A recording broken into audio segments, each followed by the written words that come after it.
Shalom. This week we're reading Parashat Vayishlach, beginning in Genesis chapter 32 and verse 4. A little ways into this chapter 32, we come upon the incident of Yaakov's struggle with a man. The verse tells us, Jacob was left alone with a man. A man wrestled with him until the break of dawn. And this is universally acknowledged to be Jacob's struggle with an angel. And that whole iconography, that whole idea of Jacob struggling with an angel, everybody knows this.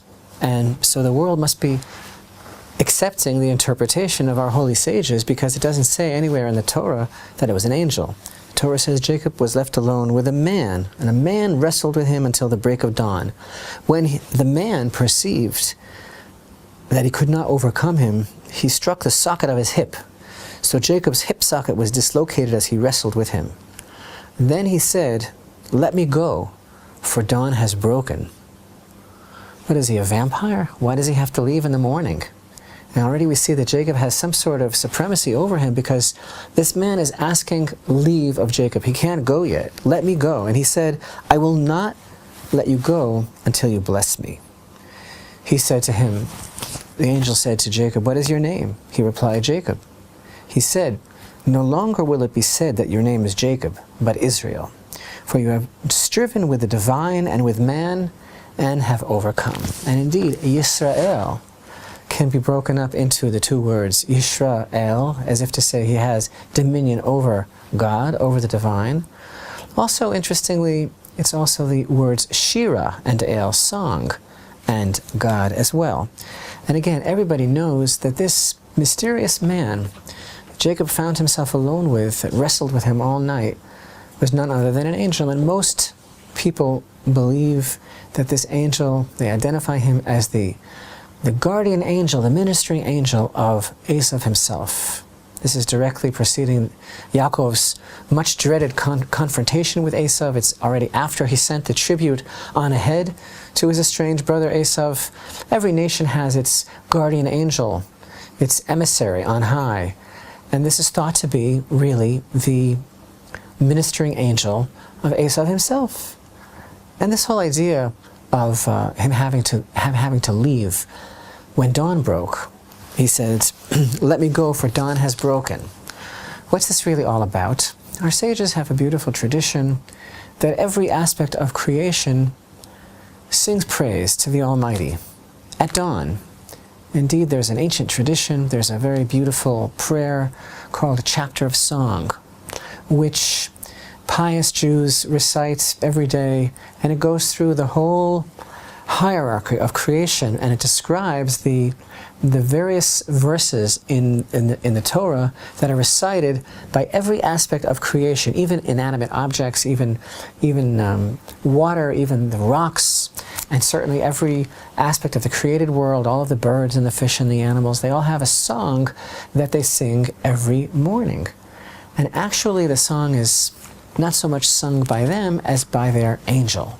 And it's a whole orchestration of this holistic vision of creation together singing in harmony to God. But the beautiful thing about reciting this Perek Shira, this chapter of song in the morning, is that we are taught that the angels on high cannot sing their song until we sing first, because everything was given over to man. The keys to the universe were really given over to man. So those angels can begin their beautiful song only after we have sung.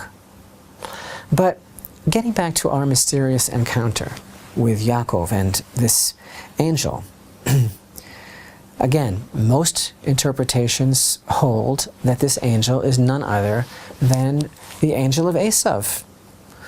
And what is this idea? Okay, so now I understand why he has to go, because in the morning everybody has to sing. And obviously Yaakov has already demonstrated his besting of the angel, and so the angel is now asking Yaakov, "Let me go so I can sing." But what is this idea of Yaakov asking, "What is your name?" And the angel said, "Why do you ask me my name?" And he blessed him there. And then the angel departed. And the angel wouldn't tell him his name. He says, "Why do you ask me my name?" And our sages tell us what this is all about, why he said, why do you ask me my name, is because how could you ask me my name? An angel's name is always changing. An angel's name depends on his mission.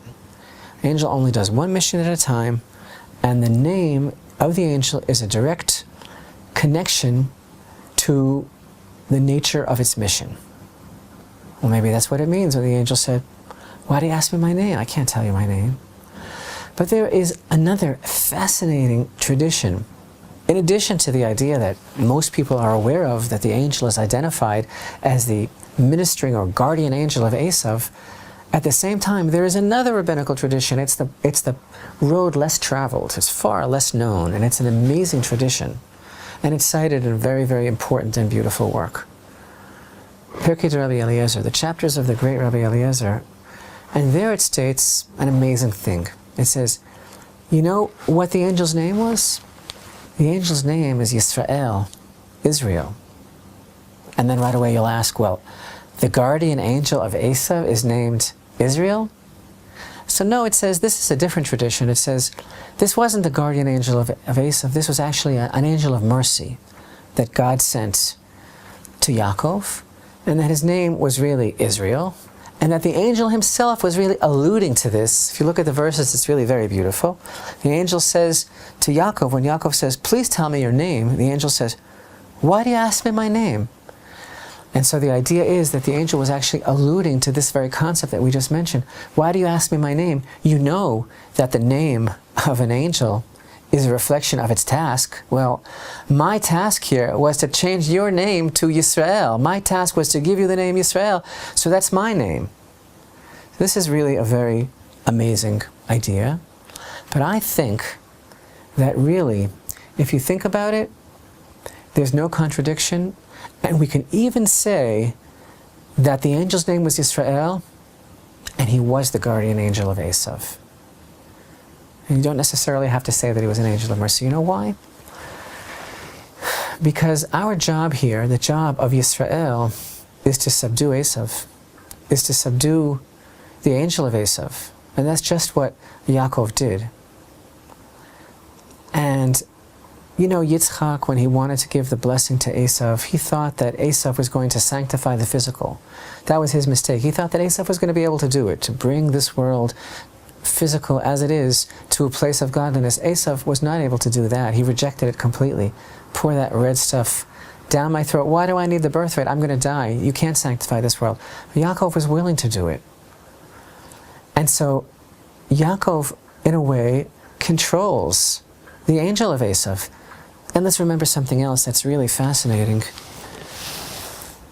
Esav, for all intents and purposes here, his angel being subdued by Yaakov, Yaakov forced the angel to sing his song from this earth. The angel wanted to go. He said, release me, because it's time has come for me to go and sing. But actually, he sang before he left. Yaakov did the impossible. He made the angel sing his heavenly song from here, while yet on earth. And that's our whole job. That's our whole purpose, is to, just as we do with Perek Shir, just as we do by reciting these chapters of song every morning, so that the celestial host can sing, because the keys are in our hands. Yaakov forced the moment. He forced the angel to sing from this world. This is what we are all about. Shira El, Yisrael, Yashar El, straight to God. Godly song, singing to God, subduing, as it were, the divine. Our job in this world is to make this world into a habitat for godliness, to sing praise of Hashem, of the Almighty, here in this world, just as Yaakov forced the angel. So whether or not we say that this was indeed an angel of mercy, or the guardian angel of Esav, we see that the angel's name clearly was Yisrael, and then he bequeathed that name to Jacob. And that name is reflective of the divinely appointed task and destiny of Israel, the legacy of Israel, and all the descendants of Israel.